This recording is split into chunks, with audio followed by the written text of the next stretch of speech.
नमस्कार my dear friends. जिम्मेदारियाँ। किसी फिलोसफर ने कहा है कि आज आप अपनी जिम्मेदारियों को टाल करके कल उससे बच नहीं सकते।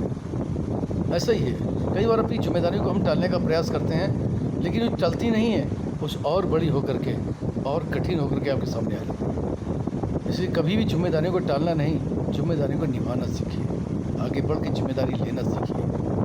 जो व्यक्ति जिम्मेदारी को आगे बढ़ के लेता है, दुनिया उसको सलाम करती है।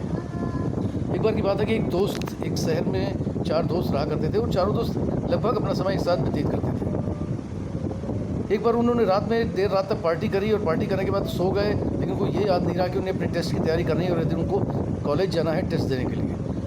जब अगले दिन कॉलेज पहुँचते हैं तो उनको सोचते हैं कैसे टेस्ट का सामना करेंगे, तो अपने कपड़ों में बहुत सारी ग्रीस लगा लेते हैं, धूल लगा लेते हैं और कॉलेज जाकर के अपने प्रिंसिपल के पास हाजिर होते हैं और उनसे कहते हैं कि कल रात जो है मेरी गाड़ी का टायर फट गया था, जिसके कारण पूरी रात मुझे गाड़ी ढकेल करके घसीट करके घर तक लाके खड़ी करनी पड़ी और उस वजह से हम अपनी टेस्ट की तैयारी नहीं कर पाए और थक भी गए।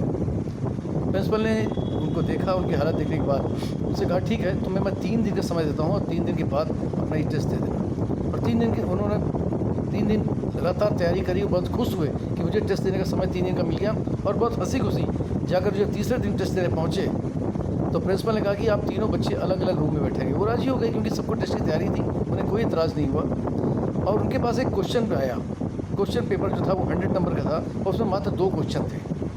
पहला क्वेश्चन जो 1 नंबर का था उसमें आपको उनका अपना नाम बताना था और दूसरा क्वेश्चन था कि गाड़ी का कौन सा टायर फटा था, ये 99 नंबर का था। और लगभग चारों बच्चों ने अलग अलग आंसर दिए थे, जिनसे उनकी जो है झूठ पकड़ा जाता है और वो बहुत शर्मिंदा होते हैं और माफ़ी मांगते हैं प्रिंसिपल सर से कि आगे कभी भी ऐसा झूठ नहीं बोलेंगे। प्रिंसिपल भी उनको देखते हुए उनको हिदायत देता है और उन्हें छोड़ देता है। मित्रों, कभी कभी लाइफ में भी हमारे साथ ऐसा ही होता है। हम अपनी जिम्मेदारियों से भागते हैं, जिम्मेदारियों से कतराते हैं, जिम्मेदारियाँ लेने से डरते हैं, जबकि जिम्मेदारी एक कदम बढ़कर निभानी चाहिए, क्योंकि जो अपनी जिम्मेदारियाँ समझता है और उन्हें निभाता है, लोग उसी की पूजा करते हैं।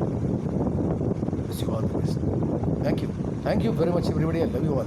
आपका दोस्त पीयूष रंजन, फिर मिलूंगा किसी एक प्यारी कहानी के साथ। नमस्कार।